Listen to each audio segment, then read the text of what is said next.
The most formative season of my life is the campus ministry. JIL brought the church inside the schools where I experienced transformation. Kailangan po maramdaman din ng mga kabataan yung love and acceptance na they can be heard. Kailangan po clear yung vision na ibababa natin sa kanila in a way na hindi lang natin basta sinasabi pero ginagawa rin po natin. There are students as young as 16 years old who are suicidal until they arrive at ESCOM and they see a radical change encountering the Holy Spirit, encountering Jesus Christ. You start with a prayer na, Lord, let there be love. Yung talaga naging genuine yung desire mo for a person or other people to really get to know Christ. And then, yung doing life together, no? Yung talagang you share your life. And I think that's really the most important thing about campus ministry.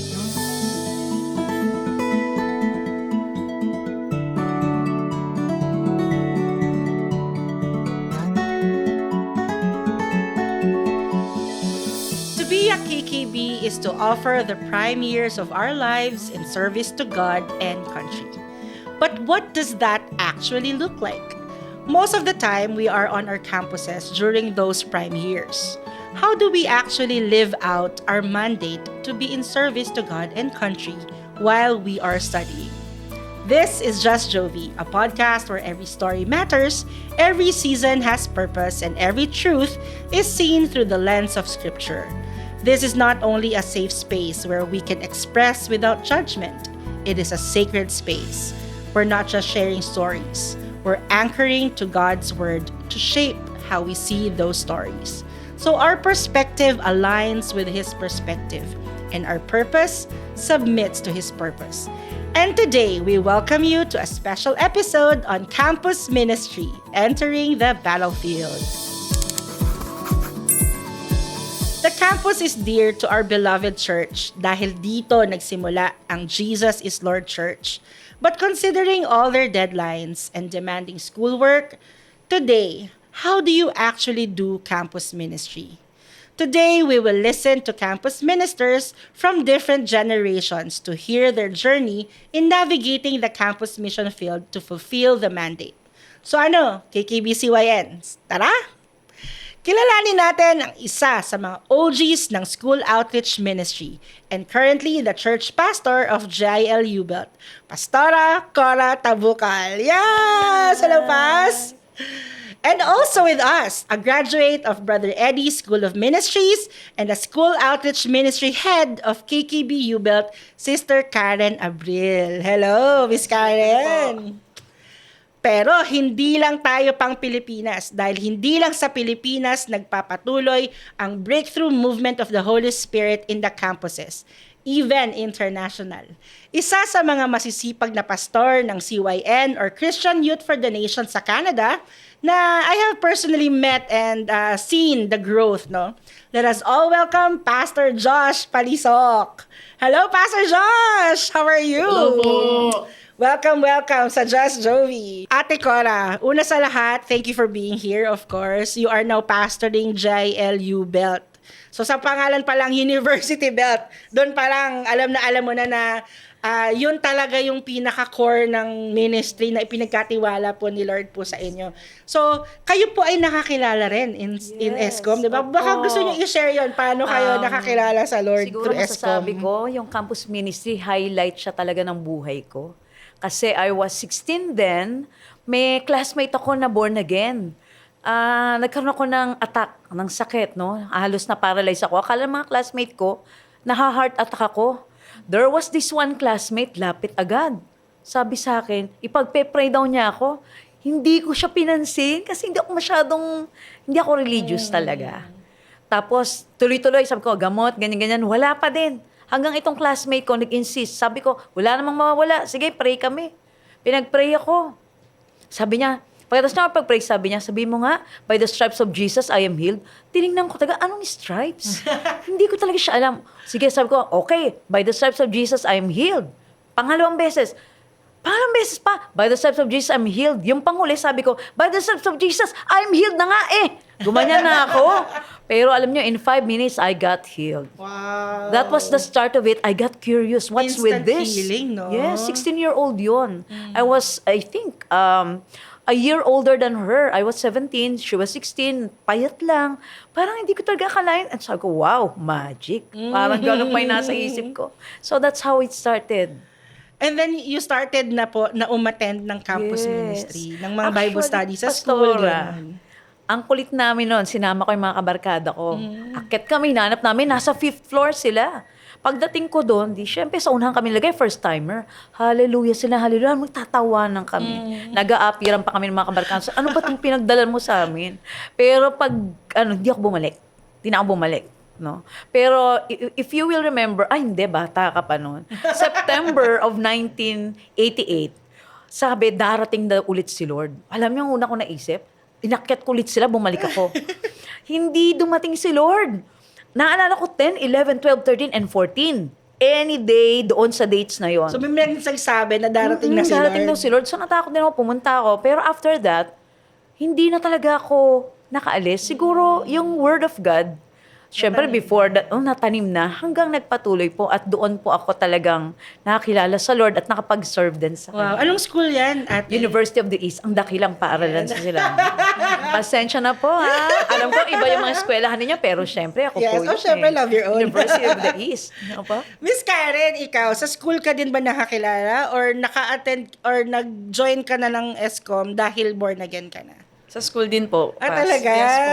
So, sa nadala ka- BLM naman po ako. Wow. Pamatasan ng lungsod ng Maynila. Nag-start. Nag-start, opo. Tapos, Doon din po ako how can nakakilala. you tell the story paano ka talaga na-involve sa So, campus kay KB, ministry? meron po akong classmate na sobrang talino, sobrang galing. So, namamanga ako sa kanya na, lalo na sa algebra, sobrang galing niya. Tapos, lagi niya po akong ini-invite actually sa mga Bible study ng KKB PLM. Ayun po. And, honestly, hindi po talaga ako ma-attend. So it took her like a year. She never gave up on inviting me po, Wow. as in patuloy. And then nung time na po na yon, ako po ay merong boyfriend pa nung college days. Then nag-break po kami. Tapos nung in-invite po ako sa isang Bible study, then umattend na po ako. Kasi broken-hearted ka? Yes. Oh, yun talaga yun. Oo, eh, no? po. May mga ganun Siyempre pangyayari. broken-hearted ako kaya umattend po ako. Tapos vividly I remember kung ano po yung message. The message is about Father's love. Yun. So, suddenly po, nung may nagtuturo, may nag-share sa amin, hindi ko nakita ko na lang yung sarili ko na umiiyak na pala ako. And then, it was like, parang miraculously, parang feeling ko na may nag-embrace sa akin na hindi ko maintindihan, na iba po yung klase ng peace, ganyan. Then, after po noon, yun na po, patuloy na po, umaattend na po ako palagi sa Bible study, hanggang sa, naging officer na din po ako ng KKBPLM. Hanggang sa, yun po, naka-attend na po sa church. Praise the Lord. Praise God. Pastor Josh, ikaw, you were raised in a Christian church or a Christian family and then involved na agad yung parents mo sa church. What made you feel na the Lord is calling you in campus ministry? To be honest with you po, Pastora, born and raised po sa JIL, all of my life, hindi ko po nakita yung need or yung urgency ng mga kabataan po sa loob ng mga schools. Until dumating po kayo dito, until sila Pastora Mylene, Pastor Albert Nugid, when they began to talk about ESCOM, School Outreach Ministry, and we were already moving and establishing po yung mga leaders po dito sa British Columbia. And then when they showed us po how ESCOM works, doon po talaga namin nakita yung where our ministry and the pipeline growth siguro po ng church dito sa BC. Doon po namin nakita na that's where the Lord really wants us to reach the people. And so, ESCOM here po was birthed in 2014. And many of them today are CMTs now. Some have become pastors. Yes. And that's where we really saw po na, okay, this is really the desire of the Lord. Dito po talaga yung outreach po namin dito sa BC, manggagaling po talaga sa schools. Yes. And by the grace of God po, today, after 12 years of ESCOM here, if I'm not mistaken po, sa BC din po ang pinaka-first ESCOM outside of the Philippines. Yeah. And that is also sa pamamagitan po ng leadership nila Pastora Jovi, bringing ESCOM here po as well. Today po, more than 90 schools here na po in Western Canada. And as the years are going by, we are seeing na ito pa rin po ang DNA ng church po natin. Na That's hindi right. dapat mawawala yung urgency and the desire, the compassion po para sa mga students. Praise God. And it's really through ESCOM po talaga. I think it's also worth taking note no na while we kasi we are just at Bayan, but since Jael started in school, talagang I think it's the Lord's gift for Jael talaga to expand in schools talaga. Yung talagang to evangelize in school, na doon talaga yung ating mission field, no? Yung kumbaga doon Amen. we harvest souls in schools. And speaking of harvest, alam naman natin that we know that campus is a big mission field. Malaking mission field ang campus. And we all know din na syempre sa campus busy yung mga estudyante because ang focus talaga is makagraduate, matapos yung class. So how do you guys train or choose or raise ministers, kumbaga parang mission field workers, ganyan, in your campuses, or kung papaano kayo po nag-train, or I think hindi naman kasi siya parang basta na lang nandun eh. Kumbaga, i-raise mo talaga eh. Hindi, kasi parang parang napipinpoint ba, na-identify ba na, ito magaling to, pwede to, ganyan. Or talagang, paano po yung nagiging proseso nyo in raising campus ministers? Pastor ako, na kayo. Siguro sa akin po, napakahalaga ng prayer talaga. Kasi talagang callings are birth in prayer. That's right. Hindi siya basta nakikita mo lang sa outward appearance ng tao. Minsan nga yung mga tahimik nung una, yung parang pinakamakukulit. Kaya po, I had this challenge sa mga school ministers. Kako, hanapin nyo yung mga frat leader, kako yung parang feeling mo Unconventional, yung mga no? unconventional, Unconventional. kasi may leadership capability na kagad yun. Tama. At napakaganda po na talagang birth mo sila sa prayer kasi doon din po ma-birth yung burden nila for the lost. And then you train them, you birth them in prayer, and then train them po, disciple talaga. Discipleship is very important. Yes. And then as you disciple, you also walk side by side with these young people and teach them and trust them to do ministry works with your guidance. Siguro ang isang yung change lives talaga. Ako po personally, I'm thankful to JIL for having a campus ministry because that time I was thinking it's just me. Pero ngayon po yung family, di mo akalain na yung encounter mo kay Lord sa campus will birth many things in my life. And I can say that the most formative season of my life is the campus ministry. And I thank God kasi I'm not somebody who will go to church. But through the campus ministry, JIL brought the church inside the schools. That's beautiful. Where I experienced transformation, I experienced healing. That's the entry point ng aking pagkakilala. Nung gumaling ako. And from then on talaga yung sakit na yun hindi na talaga bumalik. Praise God. And then that's where I was trained to stand for my faith kasi puro bata eh. Puro kayo estudyante and you really have to stand for God. Kaya salamat talaga. Talagang sabi ko, Lord, thank you na na-extend hanggang siguro sa mga pinsan, sa mga parang I never thought that the yes to the Lord, that one yes will lead to many beautiful things in this life. And I want other young people to experience that. Dahil maraming lost. Siguro ang problem na nakita ko sa young people, yung sense of purpose, sense of identity. And campus is not just to prepare students to graduate, but to prepare them to pursue God's purpose. Praise God. Totoo po. Kasi you can get lost, no, na parang feeling mo that ang purpose mo lang makatapos ng pag-aaral. Pero yung pala si Lord, meron siya talagang ibang purpose. And to think, ate, parang yun katulad ng sinasabi mo, parang isang maliit na hindi mo akalain na bagay na ipag-pray ka dun sa sakit na yon, tapos nag-birth na siya agad ng So talagang ang ganda na I think yung planted na prayer na yon made a way for you talaga to say yes to the Lord. Ikaw, Miss Karen, bilang currently you're the head ng ESCOM sa UBELT, how do you train or choose or parang mentor siguro someone to or encourage any student to be involved in campus ministry? Opo. Yun nga po, praise God po sa opportunity na makapaglingkod sa Lord through school outreach kung saan doon po ako talaga na born again. Ngayon po, meron po talagang challenge to really raise up campus ministers, lalo na iba na po yung times natin ngayon. Pero nakikita ko po in the past, like sabihin na po natin in the past 3 years, kailangan lang po talaga kapag nagre-raise tayo ng mga campus leaders and ministers, we need clarity, consistency, and consistency. Clarity, kasi po, kailangan po clear yung vision na ibababa natin sa kanila. Clear sa atin bilang leaders na kung ano yung dapat nating gawin. And kaya nating i-echo yun sa kanila in a way na hindi lang natin basta sinasabi, pero ginagawa rin po natin. Consistency, kasi po, titignan ka talaga ng mga kabataan. Hindi po lang natin alam, pero they are observing us. How we handle pressure, how we handle ourselves, how we come prepared. Alam niyo po, minsan nagpa-meeting po ako sa mga leaders namin sa U-Belt. And ayun nga po, I always come prepared. I make sure na prepared po ako. Meron akong agenda, meron po talagang mga ibababa na talagang pinag-pray ko po and pinaghandaan. And sa isang feedback ng isang co-minister, sabi niya, ate, na nakakatuwa na you always come prepared. And para po sa kanila, para sa kanila, maganda daw po yun na maging way ng isang leader sa kahit anong ministry po na hinahandle. Kasi when they see us na handa po tayo, alam natin yung ginagawa natin.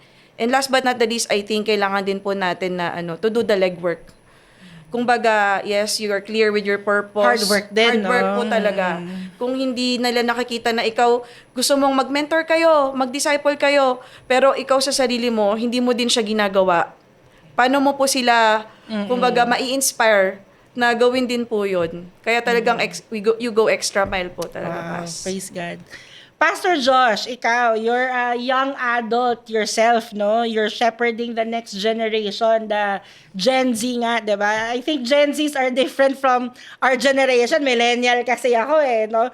So, how do you actually raise laborers or how do you encourage campus ministers or paano, like what you said kanina, like there's a lot of them who started in ESCOM there in Canada who are now CMTs in the church and pastors now. So how do you do that? How did you get to make them involved in the ministry?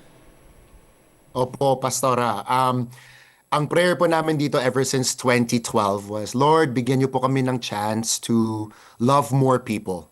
Well, Lord, we're not even asking you, Lord, for more growth sa church or sa ministry. Pero Lord, bigyan niyo po kami ng chance na we get a chance to love and disciple people. And we see that biblical pattern here happening here po sa Western world. The Lord is always bringing, katulad po ng sinabi ni Pastora Cora, the Lord is always bringing broken people to the doors ng ESCOM.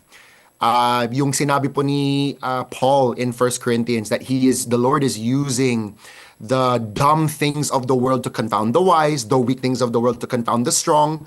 And we see that here in ESCOM po. We see that here in ESCOM, even in the Western world, that there are students as young as 16 years old who are suicidal. And we have some students here po that recently, nalaman po namin at a young age of 16, they are even selling their pictures, just to provide for their families until they arrive at ESCOM and they see a radical change encountering the Holy Spirit, encountering Jesus Christ. And the approach to these kinds of people, Pastora, like I'm also millennial, and hindi po ako naniniwala that there should be generational gaps. Naniniwala po ako, Pastora, as a bridge gap preacher, as a bridge gap pastor, na kung bakit po nag-i-exist po ang mga generational gaps is because the failure of millennials and the older generations to bridge that gap. That's right. There are some things that should still remain the same. Like, when I say that po, I mean kung ano yung ginawa po ni Brother Eddie with his students. Plus, that's also the same way that you mentored us. You allowed us to see your life. Kasama po namin kayo in your younger years with Pastor Sam. Magkasama po tayo pa sa volleyball court. We have memories at the volleyball court. We're kasama po namin kayo sa kainan. We're together po. I know, Pastora Joey, how you join us to play games, once in a while. You learn to love the culture of Canadians, to learn to love hockey. And naniniwala po ako na that is still the need of the generation of Gen Zs.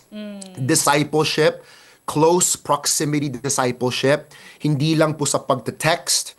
And that is the exact model that you have planted for us, have modeled for us. That's the same thing na ginagawa pa rin po namin dito. Ang mga ESCOM students po namin dito, we have the luxury and the blessing of seeing them every day if we need to, through the life groupings, the life grouping model, the cell group model po ng church po natin sa JIL. We have the opportunity to walk with them every day. We have the chance to see them if we need to see the younger generation every day as well. And so I'm a strong advocate for this po na kailangan po ng Gen Z and even the Gen A's to come. Kailangan pa rin ng mga ESCOM students ng close proximity discipleship. And that is what's working here. At naniniwala po ako na yun pa rin po ang kailangan ng mga students. That is what has caused growth in follow-up in raising up workers and disciples po sa church here That's in the very Western beautiful. world. I like it. I like how yung mga sagot po ninyo, nagiging cohesive siya with each other. Like yung, syempre, nagsimula ka sa prayer, tapos nag-ano ka ng clarity, consistency na kailangan nakikita din sa sarili mo. And then, yung doing life together, no, kay Josh, yung tipong talagang, it's not just about what you say and what you just ask them to do. Yung talagang you share your life. And I think that's really the most important thing about campus ministry. Kasi hindi lang siya parang, again, hindi lang siya basta kasi you want growth. You pray, you start with a prayer na, Lord, let there be love. Yung talaga naging genuine yung desire mo for a person or other people to really get to know Christ. And I think that's so beautiful. But of course, campus ministry is not without any challenge, diba? Syempre, very challenging yan. Ano-ano po yung mga challenges na na-encounter nyo or parang pinakamahirap siguro na challenge na parang ito talaga yung pwedeng spiritual battle siya na ganito talaga, parang ito yung challenge. And how did you overcome it? Or how are you fighting that challenge? Miss Karen? Ayun po.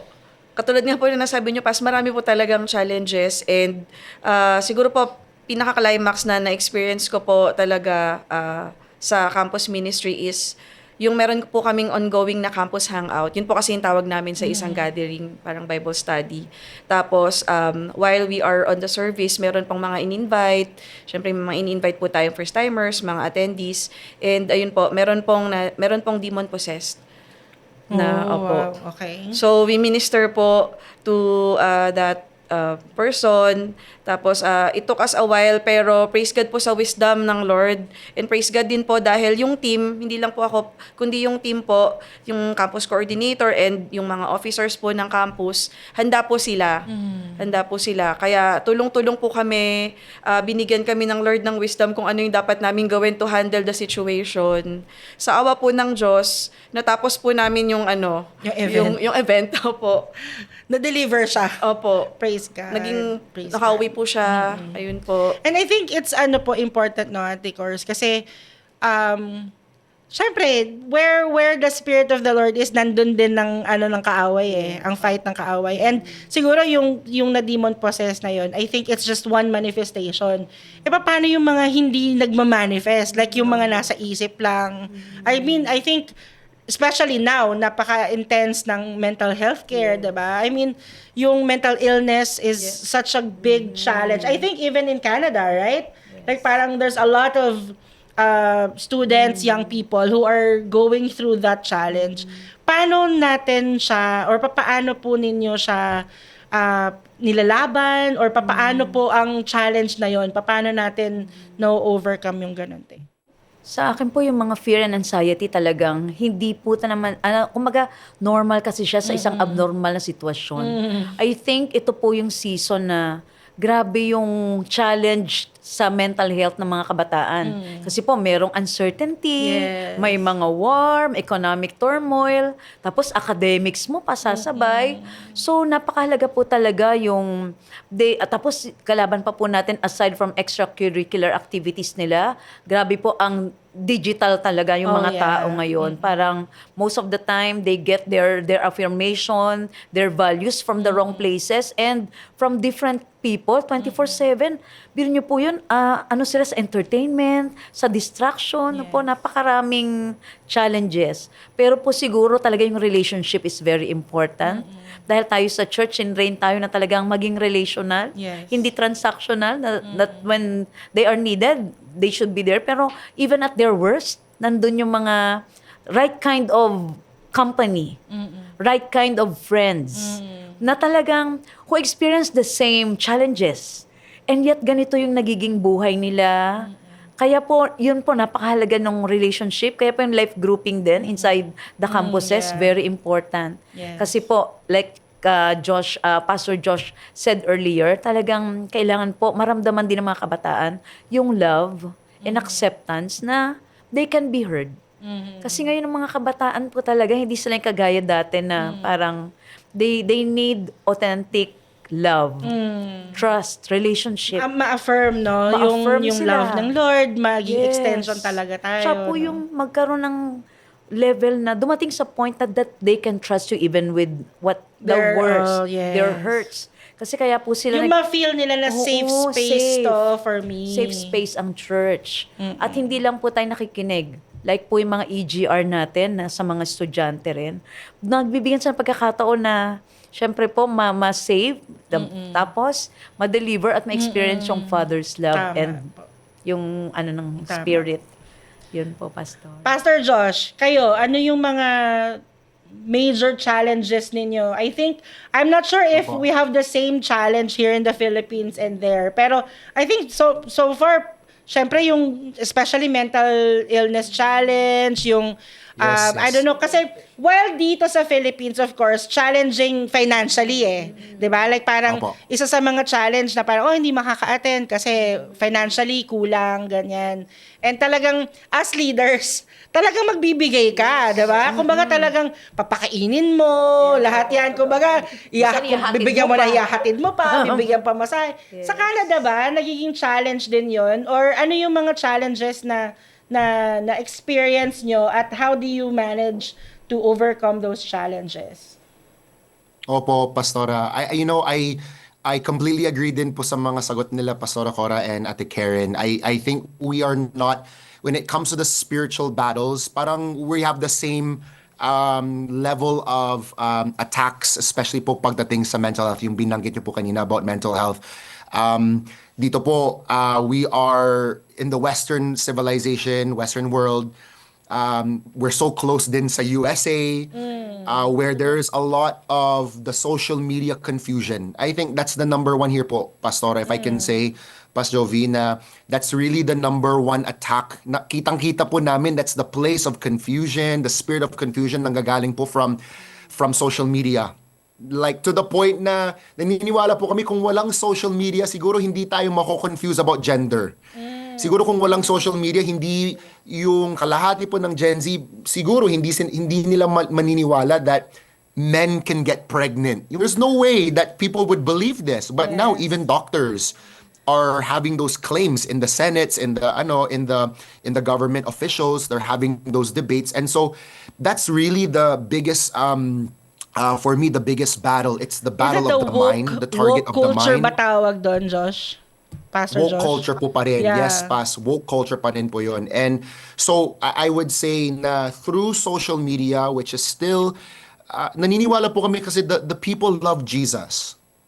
But kung saan sila nahihirapan, it's in the battle of the mind. Hindi sa puso mismo, but in the mind is where the confusion is happening. Yung the desensitization, the spirit of stupor, the spirit of desensitization. I believe it's Romans chapter 11 verses 8, and preach din po namin from Isaiah chapter 29 verse 10, talking and revealing the spirit of stupor, the spirit that desensitizes, where there is severe insensitivity to the spiritual realm. There is a laziness, there is a dullness, there is an apathy na hindi natin nauunawaan yung word ni Lord, the revelation of the Lord to the young people because of the desensitization of That's right. social media. Yeah. It is a double-edged sword. At the Yes. same time, of course, alam naman natin na we need social media to preach the gospel. It's a Yeah. tool na binigay ni Lord sa atin. And that's why naniniwala po kami na we need, I think I'm gonna repeat myself here po, but we really need, again, the millennials and the older generations to bridge the gap na hindi po dapat na out-mentor tayo ng social media. They should hear more from us than from social media. It's not supposed to be the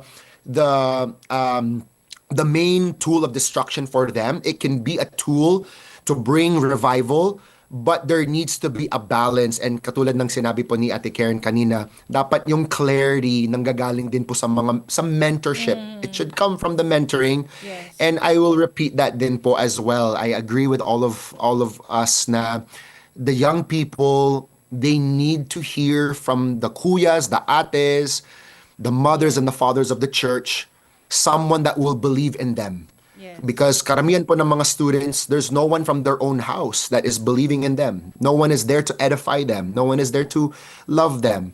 And so to build a healthy culture and the usage of social media, kailangan pa rin po ng voice, ng mentorship, ng discipleship po ng mga That's true. church I agree. leaders. Maging genuine po tayo talaga sa kanila. We show them that we really care. Pero po yung mga time na, halimbawa, nasa hospital yung parent, mayroong manawalang mahal sa buhay, we make sure we are there. Lead talaga by example. Ang buhay din po natin kailangan maging impactful. We can excel in anything and still offering the Lord the prime years of our lives, diba? Pwede ka namang maging masaya ng meron ding kabuluhan. Opo. Yan.